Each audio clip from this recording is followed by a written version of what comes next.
জীবনে তিনটি বিষয় আছে, তিনটি বস্তু আছে, তারা যেন আপনাকে কখনো বশে না করে নিতে পারে। প্রথম হলো ধন। ধন যতক্ষণ আপনি ব্যবহার করতে থাকেন, যতক্ষণ তা আপনার কাজে আসছে, ততক্ষণ ঠিক আছে, এই ধন আপনার কাছে অমৃত। কিন্তু যখন এই ধন আপনাকে ব্যবহার করতে শুরু করে, বুঝে যাবেন যে আপনার পতনের সময় শুরু হয়েছে। দ্বিতীয় বিষয়, ফেলে আসা অতীত।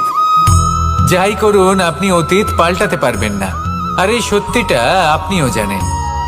কিন্তু তাও এর বশবর্তী আমরা হয়ে পড়ি, আর যখন তাই হয়, তখন এই সংসারে আমরা যেখানেই যাই না কেন, যত বড়ই সুখ লাভ করি না কেন, সেই সব আমাদের কাছে তিক্ত বলে মনে হয়। তৃতীয় বিষয়, আপনার আশেপাশের মানুষ ভিন্ন ভিন্ন ধরনের মানুষ হয়, যাদের চিন্তা ভাবনা এবং দৃষ্টিভঙ্গি ভিন্ন ভিন্ন প্রকারের। যদি এদের বশবর্তী আপনি হয়ে পড়েন, তাহলে কেউ বলবে এটা করো, এটা ভালো। কেউ বলবে এটা করো না, ওটা করো, ওটা ভালো কাজ। কেউ বলবে এই দুটোই করো না, অন্য কিছু করো। এই কথাগুলিতে আপনি এতটাই জড়িয়ে পড়বেন যে আপনি লক্ষ্যভ্রষ্ট হয়ে পড়বেন। তাই এই তিন বিষয় থেকে সাবধানে থাকবেন। যদি কোনো কিছু বশ করতে হয়, তাহলে আপনাকে বশ করতে হবে আপনার আজকে, নিজের বর্তমানকে। এটা খুব প্রয়োজনীয়। এটা ভাববেন যে এই সময়ের সদ্ব্যবহার আমি কিভাবে করব, সময়কে শাসন কিভাবে করব, ওই কর্ম কিভাবে করব যাতে ভবিষ্যতে কখনো আমার আফসোস না হয়, বরং এই সংসার আমাকে নিয়ে গর্ব করবে, সেই কর্ম করুন। আর যখন আপনি এটা শিখে নেবেন, তখন আপনি নিজেই নিজেকে প্রকৃত অর্থে ভাগ্যশালী করে তুলবেন। আসুন আমার সাথে ভালোবেসে বলুন, রাধা রাধা। মানুষ যখন এই সংসারে প্রবেশ করে, অর্থাৎ জন্মগ্রহণ করে, তখন নিশ্চিন্তে থাকে, আনন্দে থাকে। কিন্তু যেইমাত্র তার মধ্যে বোধশক্তি আসে, তখন সে চিন্তা করতে শুরু করে। চিন্তা ভবিষ্যতের, সেই সমস্ত বিষয় নিয়ে চিন্তা করে যা ওর হাতে নেই। তারপর বড় হয়, বিবাহ সম্পন্ন হয়, গৃহস্থ জীবন যাপন করে, তারপর আবার চিন্তায় মগ্ন হয়ে যায়। ভাবে এই যে আমার পরিবার, আমি কি ঠিকমতো তার খেয়াল রাখতে পারছি? কাল যখন আমি এই সংসার থেকে চলে যাব, তখন আমার এই পরিবারের দেখাশোনা কে করবে? শেষ পর্যন্ত এই পরিবার তো আমারই উত্তরদায়িত্ব।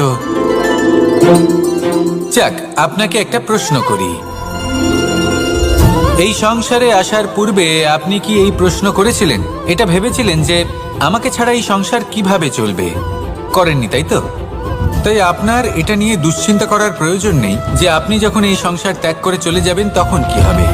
আপনি যখন ছিলেন না, তখনও এই সংসার চলছিল। আপনি যখন এই সংসার ত্যাগ করবেন, তখনও এই সংসার চলতে থাকবে। যদি কোনো বিষয়ের প্রভাব থাকে, তা হলো আপনার আজকের তথা বর্তমানের কর্ম। অর্থাৎ আজ আপনি কি করছেন, কার জন্য মঙ্গল করছেন, কাকে প্রেরণা দিচ্ছেন, কাকে সাহায্য করছেন, কোন উদাহরণ প্রস্তুত করছেন। আপনি এই সংসারে যে ছবি অঙ্কন করবেন, সংসার সেটাই মনে রাখবে। তাহলে শুধু সৎকর্ম করুন, মঙ্গল করতে থাকুন, আর আমার সাথে ভালোবেসে বলুন, রাধা রাধা। আমরা চাই বা না চাই, আমরা সবসময় নয় কোনো না কোনো লক্ষ্যের দিকে এগিয়ে চলেছি, বা কোনো না কোনো যুদ্ধ করেই চলেছি। যেমন যে যুদ্ধ মনের মধ্যে চলছে, সেগুলো হলো অন্তর্মনের যুদ্ধ। যেমন পরিবার প্রতিপালনের যুদ্ধ, কর্তব্য পালনের যুদ্ধ, কোনো প্রিয়জনকে না হারানোর যুদ্ধ। এসব যুদ্ধ মনের মধ্যে চলে, এবং সেদিক থেকে দেখতে গেলে আমরা হলাম এই সংসারের সব থেকে বড় যোদ্ধা, তাই না? কিন্তু এই সব যুদ্ধে যদি আপনি জয়ী হতে চান, তাহলে তিনটি বিষয় আপনাকে মাথায় রাখতে হবে। প্রথম হলো, সেই ব্যক্তি যিনি এই যুদ্ধে পরাজিত হয়েছেন, তাকে নিজের থেকে দূরে করে দেবেন না, বরং আপনি তার কাছে যান, তার সাথে কথা বলুন, কথাবার্তা চালান, আলোচনা করুন, তার থেকে পরামর্শ নিন এবং বুঝতে চেষ্টা করুন উনি কি ভুল করেছিলেন, এবং সেই ভুল নিজের জীবনে করবেন না। দ্বিতীয়, সেই ব্যক্তি যিনি এই যুদ্ধে জয়লাভ করেছেন, তার অভিজ্ঞতা থেকে শিখুন। তিনি কি কি পদক্ষেপ নিয়েছেন, কিভাবে তিনি প্রারব্ধের গতিপথ বদলে দিয়েছেন, কোথায় বুদ্ধি প্রয়োগ করেছেন আর কোথায় বল প্রয়োগ করেছেন, এই সব কিছু তার থেকে শিখুন। এবং তৃতীয়, আপনার নিজের বিবেক। তার কোনটা উচিত বোধ হচ্ছে, কোনটা অনুচিত বোধ হচ্ছে, সেটা বুঝে নিন।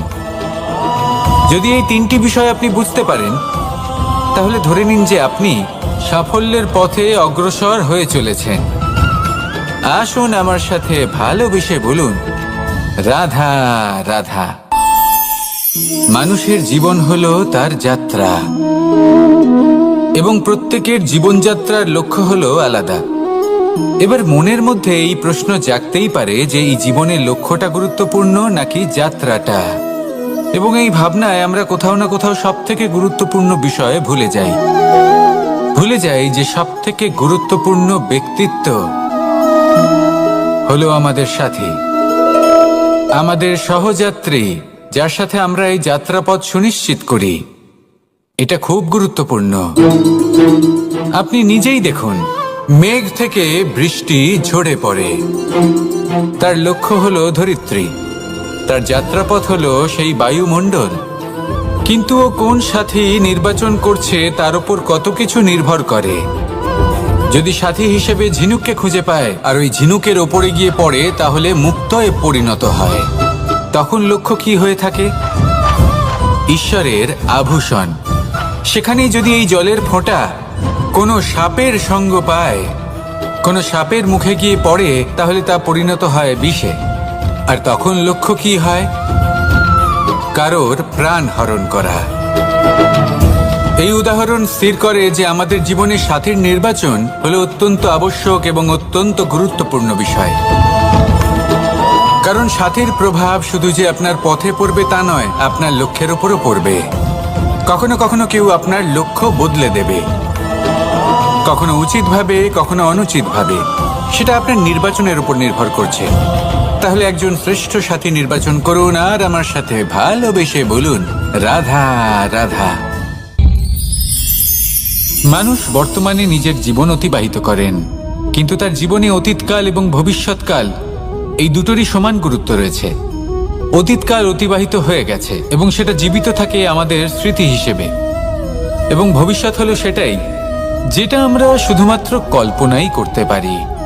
এবার অতীতের কিছু স্মৃতি এমন থাকে যা আমাদের কাছে আনন্দময় হয় না, তা কটু হয়, দুঃখজনক হয়, যন্ত্রণাদায়ক হয়। আমরা যা কিছুই করি তা বদলে ফেলতে পারবো না, কিন্তু ভবিষ্যৎকাল সেটা আমরা রচনা অবশ্যই করতে পারি, যদি আজ আমরা শ্রেষ্ঠ কর্ম করি। যদি আজকের এই দিনটা আমরা আনন্দের সাথে অতিবাহিত করি, সুখের সাথে অতিবাহিত করি, এক একটা মুহূর্ত আমরা আনন্দ এবং ভালোবাসার সাথে অতিবাহিত করি, আপনার আজকের এই কর্ম আপনার ভবিষ্যৎ নির্ধারণ করবে। আজ আপনি যেভাবে জীবন কাটাবেন তা ভবিষ্যতে গিয়ে অতীতকালে পরিণত হবে। আর তখন আপনি এমন স্মৃতি খুঁজে পাবেন যেখানে আপনি প্রত্যেকটি মুহূর্ত প্রেম এবং আনন্দের সাথে অতিবাহিত করেছেন, এবং সেই স্মৃতি মধুর হবে। তাহলে আজ শ্রেষ্ঠ এবং উচিত কর্ম করুন। আপনি নিশ্চিত রূপে একটি উজ্জ্বল, শুদ্ধ, পবিত্র এবং আনন্দময় ভবিষ্যৎ লাভ করবেন। আসুন আমার সাথে ভালোবেসে বলুন, রাধা রাধা। প্রত্যেক মানুষ নিজের জীবনে হীরক তথা হিরে এবং দর্পণ এই দুই দেখেছেন। এই দুই হলো সাদা, এবং এরা দুজনেই আলোর প্রতিফলন ঘটায় এবং এরা দুজনেই উজ্জ্বল হয়ে ওঠে। আপনি হয়তো মনে মনে ভাবছেন যে এটা কি ধরনের তুলনা করছি। একটা হিরে তো রত্ন, তার মূল্য দর্পণের থেকে অনেক গুণ বেশি। কিন্তু হিরে থাকাতে দর্পণের মূল্য কিন্তু কোনো অংশে কমে যায় না, তাই না? মানুষ যখন হিরে নিজের হাতে নেয় তখন সবার আগে কি খোঁজে? দর্পণ, যাতে তার মধ্যে দিয়ে দেখে সে বুঝতে পারে যে সেই হিরে আদৌ তার শোভাবর্ধন করছে কিনা, তাকে ভালো দেখাচ্ছে কিনা, প্রসাধনের জন্য সেটা ব্যবহার করা ঠিক হবে কিনা। অর্থাৎ হীরের উপস্থিতিতে দর্পণের গুরুত্ব কম হলো না, দর্পণের কারণে হীরের মূল্য বোঝা গেল। আমাদের জীবনেও ঠিক এরকমই ঘটে। আপনারা যদি সংসারে নিজের আশেপাশে দেখেন, এমন অনেক মানুষ দেখতে পাবেন যারা নিজেদের ক্ষেত্রে মহান স্থানে পৌঁছেছেন, নিপুণ এবং শ্রেষ্ঠ হয়েছেন। আর তাদের মধ্যে আপনার নিজের মনে হয় যেন আপনি হলেন দর্পণ। নিজেকে ছোট মনে করবেন না। আপনার মূল্য কম হচ্ছে না, আপনার নিজস্ব মূল্য আছে। আর যদি আপনার অস্তিত্ব না থাকে তাহলে ওনাদের অস্তিত্বের মূল্য সংসার বুঝতেই পারবে না। জীবনে সবসময় চেষ্টা করবেন যাতে আপনি আরো বেশি শ্রেষ্ঠ হয়ে উঠতে পারেন। আপনি নিজে যে স্থানে আছেন সেটাকে ছোট মনে করবেন না, তারও নিজস্ব একটা মূল্য আছে। যদি আপনি হিরে হয়ে থাকেন তাহলে অহংকার করবেন না, যদি আপনি দর্পণ হয়ে থাকেন তাহলে নিজেকে ছোট মনে করবেন না। আসুন আর আমার সাথে ভালোবেসে বলুন, রাধা রাধা। পাপ এবং পুণ্য, এই দুই হলো সংসারের এমন দুই বিন্দু যাকে কেন্দ্র করে এই সংসারের চক্র ঘুরতে থাকে। আমরা যদি কোনো কর্ম বিচার করি, হয় পুণ্য নয় পাপের দৃষ্টিভঙ্গি দিয়ে, এটা হয় পুণ্য না হলে পাপ। কিন্তু এই পাপ এবং পুণ্য এই দুই নির্ভর করে প্রত্যেক মানুষের ওপর, তার চিন্তাধারা, তার পরিস্থিতির ওপর। ধরুন এমন একজন মানুষ যিনি অনেক দিন ধরে বনে পথ হারিয়েছেন, অনেক দিন হয়তো উনি কোনো খাবার খাননি। এবার এমন পরিস্থিতি চলে এসছে যে এবার যদি উনি খাবার না খান তাহলে হয়তো জীবিতই থাকবেন না। আর এমন অবস্থায় ওনার সামনে যদি কোনো প্রাণী আসে তাহলে তাকে শিকার করা, এটা কিন্তু তার কাছে পাপ নয়, এটা তো জীবিত থাকার একমাত্র উপায়। এটা তার কাছে পুণ্য সম। আর যদি আমি এমন একজন ব্যক্তির কথা বলি যিনি সরল, যিনি একটি সুখী, শান্ত, সুরক্ষিত জীবনযাপন করছেন, তার কাছে কিন্তু এটা পাপ। এইরকমই এই সংসারে ভিন্ন ভিন্ন পরিভাষা আছে পাপ এবং পুণ্যের। তার মধ্যে যদি আমি আপনাকে একটি সরল পরিভাষা দিই, সেটা হলো জীবনে যখনই কোনো কর্ম করবেন সেটা নিয়ে একটু ভেবে দেখুন যে এই যে কাজটা আমি করছি তার ফলে এই যে অন্য মানুষেরা আছেন এই সংসারে, তারা কি দুঃখ পাবেন? যদি তারা দুঃখ পান তাহলে সেটা পাপ। যদি আপনি এমন কোনো কর্ম করেন যার ফলে অন্যরা প্রসন্নতা লাভ করেন, তাদের মুখে হাসি ফুটে ওঠে, যদি তারা প্রেরিত হন, জীবনে সামনে এগোতে পারেন, তাদের বিকাশ হয়, তাহলে এটা হলো পুণ্য। তাই জীবনে সবসময় পুণ্য করতে থাকুন আর আমার সাথে ভালোবেসে বলুন, রাধা রাধা। তালা অনেক পুরনো একটা আবিষ্কার। যবে থেকে এই সংসারে বহুমূল্য বস্তু নির্মিত হয়েছে তবে থেকেই এই তালা নির্মাণ হয়েছে, তবে থেকে এর ব্যবহার করা হয়েছে যাতে উচিত সময় এলে পরে আমরা আমাদের বহুমূল্য জিনিসগুলো সুরক্ষিত রাখতে পারি এবং সময় এলে পরে বের করে সেগুলি ব্যবহার করতে পারি।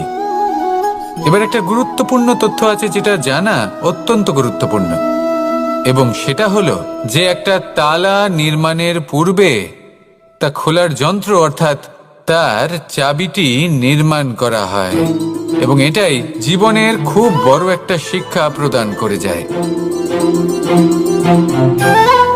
আমাদের জীবনে যখনই কোনো সমস্যা আসে তখন ভয়ভীত হওয়ার কোনো দরকার নেই, কারণ এই প্রকৃতি, এই ঈশ্বর এই সমস্যার সমাধান তথা এর চাবি আগে থেকেই নির্মাণ করে রেখে দিয়েছেন। শুধু দরকার হলো সেই সমস্যার ঊর্ধ্বে উঠে সেই সমাধান খুঁজে বের করা। মানুষ অনেক সময় সমস্যা দেখে ভীত হয়ে পড়েন, চিন্তিত হয়ে পড়েন, নিজের বিবেক হারিয়ে ফেলেন। আপনার শুধু এই মনকে শান্ত করা প্রয়োজন। এই শান্ত মনের সাথে এই সমস্যার নিবারণ খুঁজে নিতে হবে। তাই সমস্যা যতই তীব্র হোক না কেন, ভয় পাওয়ার কোনো প্রয়োজন নেই। পরম শান্ত মনে সমাধান খুঁজে বের করুন। আসুন আমার সাথে ভালোবেসে বলুন, রাধা রাধা। এ হলো রামায়ণের সময়কালের কথা। সেতু নির্মাণ করার কাজ চলছিল। সমস্ত বানর সেনা এই কাজে নিযুক্ত হয়েছিলেন। বড় বড় পাথর তুলে নিয়ে এই বানর সেনা সমুদ্রে ফেলছিলেন। এই কাজ চলছিল। এমন সময় ছোট্ট একটা কাঠবিড়ালি এলো। ছোট ছোট মাটির ডেলা হাতে নিয়ে সাগরের কাছে যাচ্ছিল আর বড় বড় পাথরের পাশে রেখে দিচ্ছিল, যথাসম্ভব সেখানে রেখে আসছিল। সারা দিন ধরে সে এই পরিশ্রম করেই যাচ্ছিল। এবার শ্রীরাম তার এই কাজ দেখতে পেলেন। সেই ছোট্ট কাঠবিড়ালিটিকে নিজের হাতে তুলে নিলেন এবং অত্যন্ত ভালোবেসে তার পিঠে হাত বুলিয়ে দিলেন। কথায় আছে যে কাঠবিড়ালির পিঠে যে দাগ আছে সেই 3টি দাগ এসেছে শ্রী রামচন্দ্রের 3 আঙুলের থেকে। যে কাজ আপনি করছেন তাতে সমস্ত শক্তি প্রয়োগ করুন, যতটা আপনার সামর্থ্য রয়েছে, যতটা আপনার প্রতিভা রয়েছে, সম্পূর্ণভাবে উৎসর্গ করে দিন। ঠিক এমনভাবে কর্ম করুন। সেই কাঠবিড়ালি কিন্তু তাই করেছিল, সেই জন্য শ্রীরামের সাথে সেও সেই কাহিনীতে অমর হয়ে গেছিল। সম্পূর্ণ শক্তি প্রয়োগ করুন, সম্পূর্ণ সামর্থ্যের সাথে কর্ম করুন, কারণ এটাই হলো শ্রেষ্ঠ পথ কোনো কর্ম করার। আসুন আমার সাথে ভালোবেসে বলুন, রাধা রাধা। মানুষের জন্ম কখনো তার ভবিষ্যৎ নির্ধারণ করতে পারে না। হ্যাঁ, ওর জীবনযাত্রা অবশ্যই সুখময় হতে পারে, নির্ভর করে যে ও কোন পরিবারে জন্ম নিচ্ছে, তার পরিবার পরিজন কে হন, তার মাতা পিতা কে হন, তাকে কেমন শিক্ষা দেওয়া হয়েছে, কেমন ভাবে পালন করা হচ্ছে। সে কিন্তু কুপাত্রও হতে পারে, আবার সুপাত্রও হতে পারে। কিন্তু সে চলে যাওয়ার পর এই সংসার তাকে মনে রাখবে নাকি না, আর যদি মনেও রাখে তাহলে কিভাবে মনে রাখবে সেটা নির্ভর করছে তার কর্ম এবং তার নির্বাচনের উপর। ঠিক যেমন বর্ষার এই জলের ফোঁটা যখন মেঘ থেকে ঝরে পড়ে, তখন তার এই নির্বাচন হলো গুরুত্বপূর্ণ, কারণ তার নির্বাচন তার উপর নির্ভর করছে তার ভবিষ্যৎ কেমন হবে।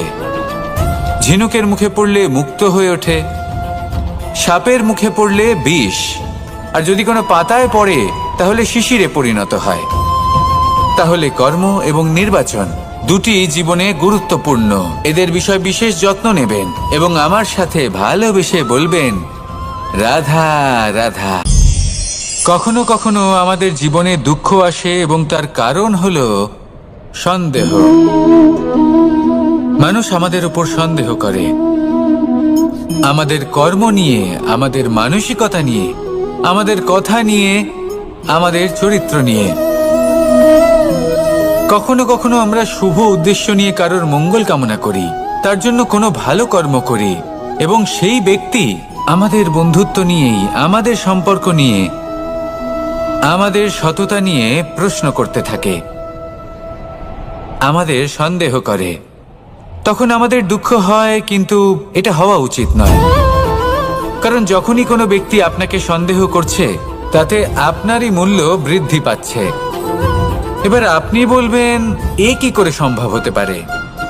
একটা কথা বলুন, আপনি কখনো শুনেছেন যে কয়লার শুদ্ধতার পরিমাপ করা হচ্ছে? শোনেননি, কারণ এমনটা কখনো হয়ই না। শুদ্ধতার পরখ শুধুমাত্র সোনার ক্ষেত্রে করা হয়, শুধুই তার শুদ্ধতা নিয়ে সন্দেহ প্রকাশ করা হয়। এই সোনাকে পরখ করা হয়, আর যখন এই সোনা এই পরীক্ষায় উত্তীর্ণ হয়, তখন সেই সোনা কতটা মূল্যবান সেটা সংসার জানতে পারে। সেই রকমই এই সংসার আপনাকেও পরখ করবে। যখন আপনি এই পরীক্ষায় উত্তীর্ণ হবেন, তখন আপনার মূল্য কতটা অধিক সেটা এই সংসারও জানতে পারবে। সেই জন্য যখনই কেউ আপনার উপর সন্দেহ করবে, দুঃখ পাবেন না। শুধু এই কথাটার খেয়াল রাখবেন, আপনি কি উচিত পথে চলেছেন, উচিত কর্ম করছেন। সকলের প্রতি আপনার মনে যেন সদ্ভাবনা থাকে, এবং হ্যাঁ, আপনি যেন আমার সাথে ভালোবেসে বলেন, রাধা রাধা। আমরা সবাই সূর্যকে সম্মান করি, ওনাকে শ্রদ্ধা করি, ওনাকে পুজো করি। এই সূর্য আমাদের শক্তি প্রদান করেন, প্রকাশ প্রদান করেন। কখনো কখনো উষ্ণতা এতটাই বাড়িয়ে তোলেন, এতটাই তপ্ত করে তোলেন, আমাদের একথা মনে হয় যে আমাদের এই শরীর জ্বলে যাচ্ছে। তখনও আমরা বিরোধিতা করি না, তাকে কটু কথা শোনাই না, আমরা সসম্মানে তা গ্রহণ করি। কেন কেন করি?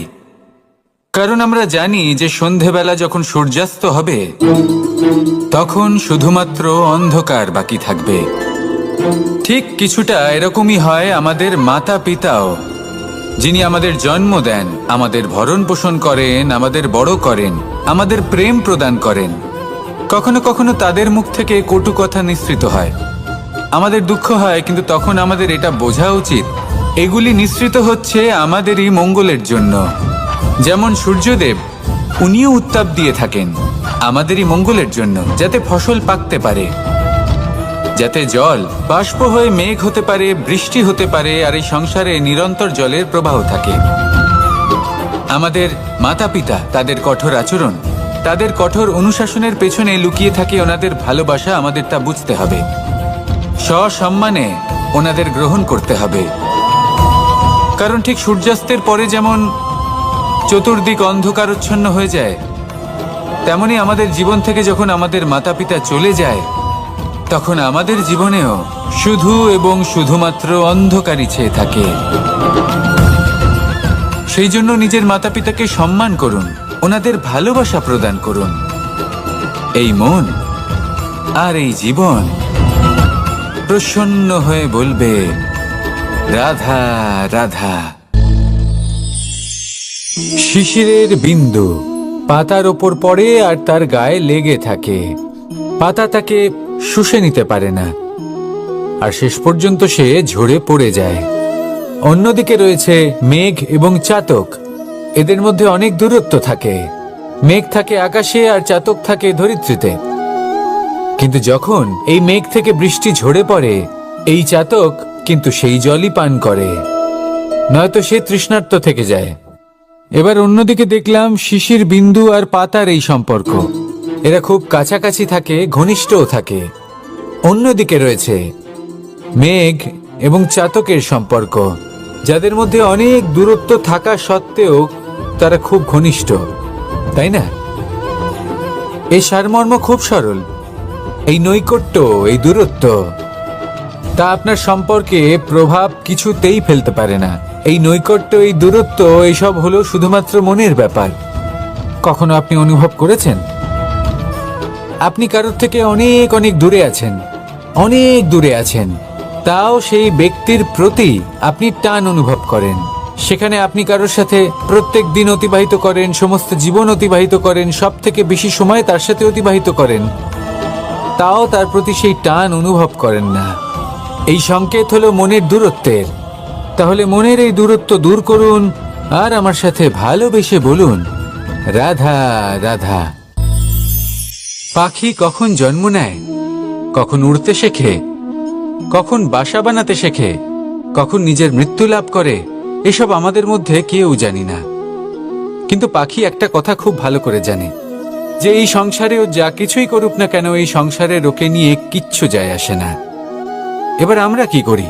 কোনো কাজ করার আগে আমরা এটা ভাবি যে এই সংসার যদি আমাকে দেখে ফেলে, তাহলে কে জানে এই সংসার কি ভাববে, আমার প্রতিচ্ছবি কেমন তৈরি হবে কে জানে, কে জানে কি হবে আদি ইত্যাদি। এই সব ভাবনায় আমরা মগ্ন হয়ে যাই।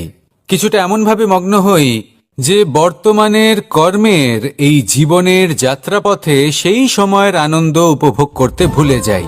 এবার দেখুন একটা পাখি কি করে। ওর কর্ম হলো গান গেয়ে চলা। ওই পাখি গেয়ে চলে, কেউ ওর গান শুনুক বা না শুনুক, কেউ আদৌ শুনছে কিনা সেই বিষয়টা নিয়ে সেই পাখির কিছুই যায় আসে না। সেই পাখি নিজের কর্ম করতে থাকে। হয়তো সেই জন্যই আপনি কখনো কোনো পাখিকে কাঁদতে দেখবেন না। এরকমই আপনাকে নিজেকে গড়ে তুলতে হবে। প্রথমে নিজেকে জিজ্ঞেস করুন, এই যে কর্ম আমি করতে চলেছি সেটা কি উচিত? যদি আপনার মনে হয় সেটা উচিত, তাহলে সেটা প্রমাণ করুন। এটা ভাববেন না যে এই সংসার কি ভাববে।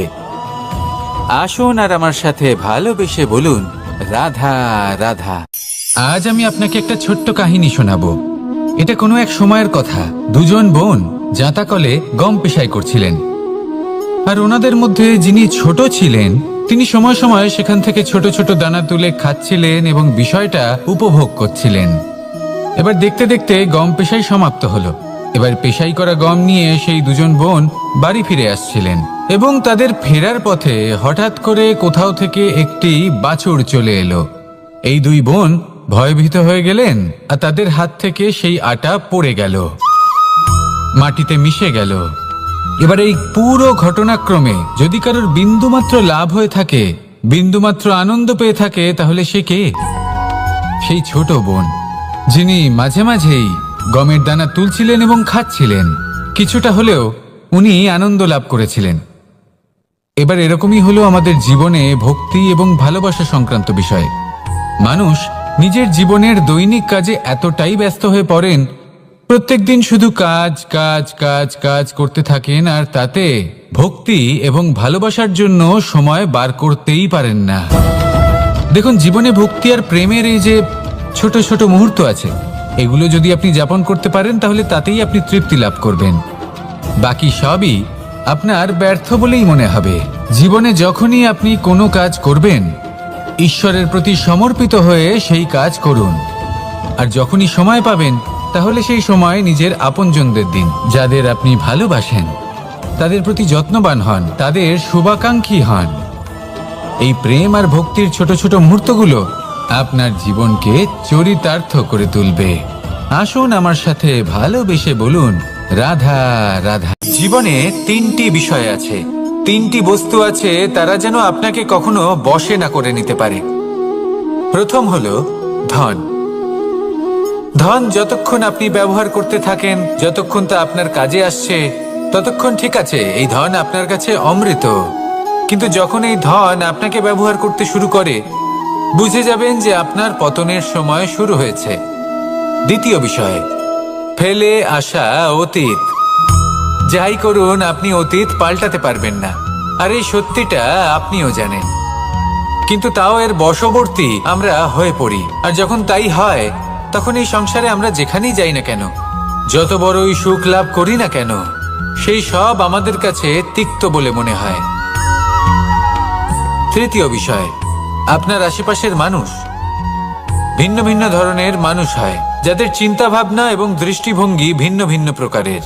যদি এদের বশবর্তী আপনি হয়ে পড়েন, তাহলে কেউ বলবে এটা করো, এটা ভালো। কেউ বলবে এটা করো না, ওটা করো, ওটা ভালো কাজ। কেউ বলবে এই দুটোই করো না, অন্য কিছু করো। এই কথাগুলিতে আপনি এতটাই জড়িয়ে পড়বেন যে আপনি লক্ষ্যভ্রষ্ট হয়ে পড়বেন। তাই এই তিন বিষয় থেকে সাবধানে থাকবেন। যদি কোনো কিছু বশ করতে হয়, তাহলে আপনাকে বশ করতে হবে আপনার আজকে, নিজের বর্তমানকে। এটা খুব প্রয়োজনীয়। এটা ভাববেন যে এই সময়ের সদ্ব্যবহার আমি কিভাবে করব, সময়কে শাসন কিভাবে করব, ওই কর্ম কিভাবে করব যাতে ভবিষ্যতে কখনো আমার আফসোস না হয়, বরং এই সংসার আমাকে নিয়ে গর্ব করবে, সেই কর্ম করুন। আর যখন আপনি এটা শিখে নেবেন, তখন আপনি নিজেই নিজেকে প্রকৃত অর্থে ভাগ্যশালী করে তুলবেন। আসুন আমার সাথে ভালোবেসে বলুন, রাধা রাধা। মানুষ যখন এই সংসারে প্রবেশ করে, অর্থাৎ জন্মগ্রহণ করে, তখন নিশ্চিন্তে থাকে, আনন্দে থাকে। কিন্তু যেইমাত্র তার মধ্যে বোধশক্তি আসে, তখন সে চিন্তা করতে শুরু করে। চিন্তা ভবিষ্যতের, সেই সমস্ত বিষয় নিয়ে চিন্তা করে যা ওর হাতে নেই। তারপর বড় হয়, বিবাহ সম্পন্ন হয়, গৃহস্থ জীবন যাপন করে, তারপর আবার চিন্তায় মগ্ন হয়ে যায়। ভাবে এই যে আমার পরিবার, আমি কি ঠিকমতো তার খেয়াল রাখতে পারছি? কাল যখন আমি এই সংসার থেকে চলে যাব, তখন আমার এই পরিবারের দেখাশোনা কে করবে? শেষ পর্যন্ত এই পরিবার তো আমারই উত্তরদায়িত্ব। যাক, আপনাকে একটা প্রশ্ন করি। এই সংসারে আসার পূর্বে আপনি কি এই প্রশ্ন করেছিলেন, এটা ভেবেছিলেন যে আমাকে ছাড়া এই সংসার কিভাবে চলবে? করেননি, তাই তো? তাই আপনার এটা নিয়ে দুশ্চিন্তা করার প্রয়োজন নেই যে আপনি যখন এই সংসার ত্যাগ করে চলে যাবেন তখন কি হবে। আপনি যখন ছিলেন না, তখনও এই সংসার চলছিল। আপনি যখন এই সংসার ত্যাগ করবেন, তখনও এই সংসার চলতে থাকবে। যদি কোনো বিষয়ের প্রভাব থাকে, তা হলো আপনার আজকের তথা বর্তমানের কর্ম। অর্থাৎ আজ আপনি কি করছেন, কার জন্য মঙ্গল করছেন, কাকে প্রেরণা দিচ্ছেন, কাকে সাহায্য করছেন, কোন উদাহরণ প্রস্তুত করছেন। আপনি এই সংসারে যে ছবি অঙ্কন করবেন, সংসার সেটাই মনে রাখবে। তাহলে শুধু সৎকর্ম করুন, মঙ্গল করতে থাকুন, আর আমার সাথে ভালোবেসে বলুন, রাধা রাধা। আমরা চাই বা না চাই, আমরা সবসময় নয় কোনো না কোনো লক্ষ্যের দিকে এগিয়ে চলেছি, বা কোনো না কোনো যুদ্ধ করেই চলেছি। যেমন যে যুদ্ধ মনের মধ্যে চলছে, সেগুলো হলো অন্তর্মনের যুদ্ধ। যেমন পরিবার প্রতিপালনের যুদ্ধ, কর্তব্য পালনের যুদ্ধ, কোনো প্রিয়জনকে না হারানোর যুদ্ধ।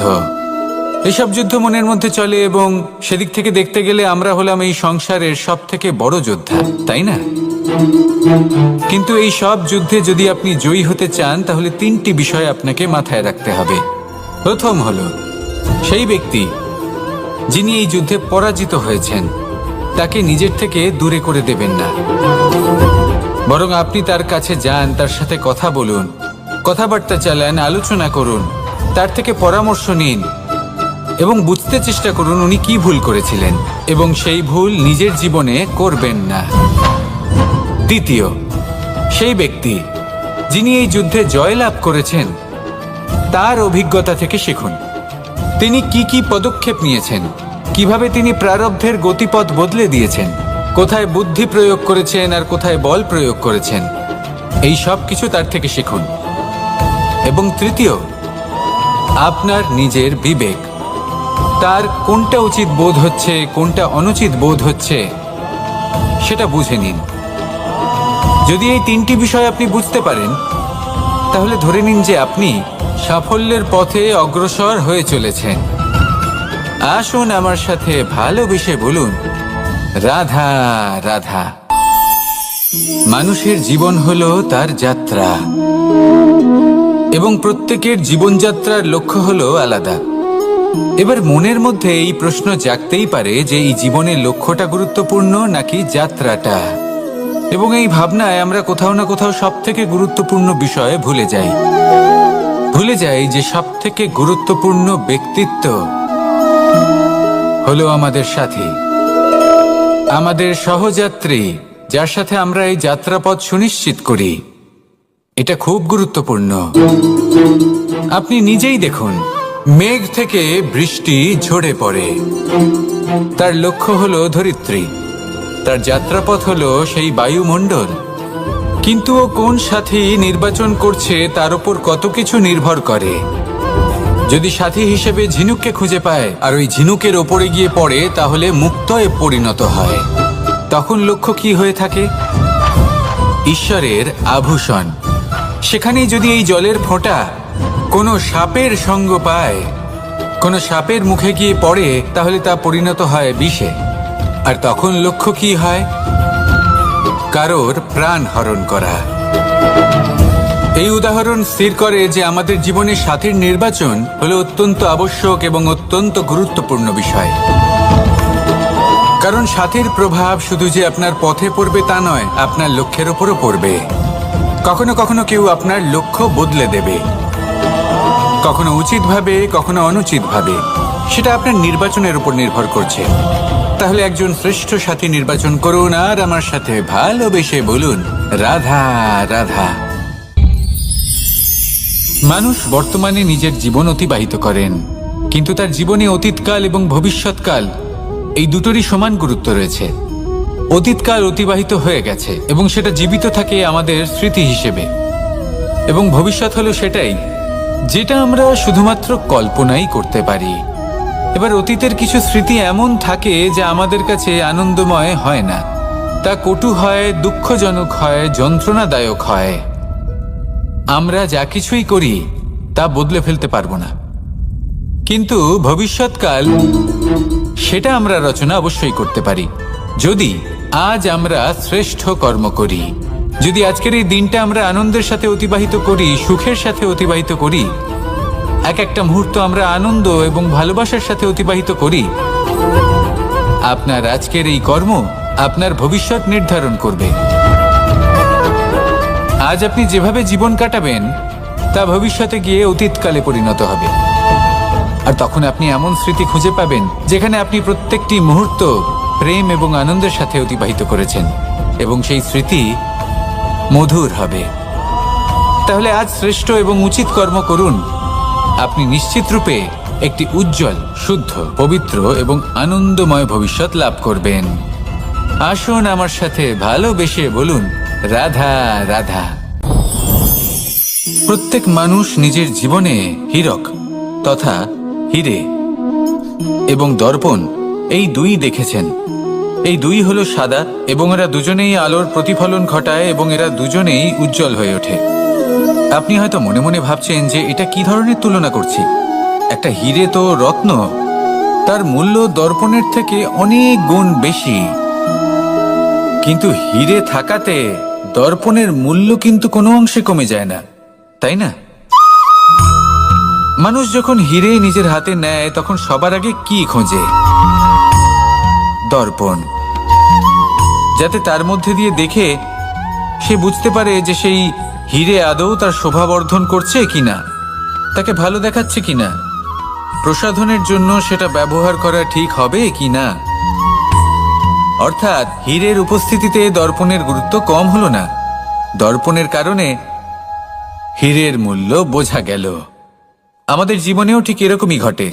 আপনারা যদি সংসারে নিজের আশেপাশে দেখেন, এমন অনেক মানুষ দেখতে পাবেন যারা নিজেদের ক্ষেত্রে মহান স্থানে পৌঁছেছেন, নিপুণ এবং শ্রেষ্ঠ হয়েছেন।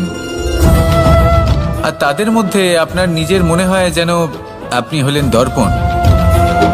নিজেকে ছোট মনে করবেন না। আপনার মূল্য কম হচ্ছে না, আপনার নিজস্ব মূল্য আছে। আর যদি আপনার অস্তিত্ব না থাকে তাহলে ওনাদের অস্তিত্বের মূল্য সংসার বুঝতেই পারবে না। জীবনে সবসময় চেষ্টা করবেন যাতে আপনি আরো বেশি শ্রেষ্ঠ হয়ে উঠতে পারেন। আপনি নিজে যে স্থানে আছেন সেটাকে ছোট মনে করবেন না, তারও নিজস্ব একটা মূল্য আছে।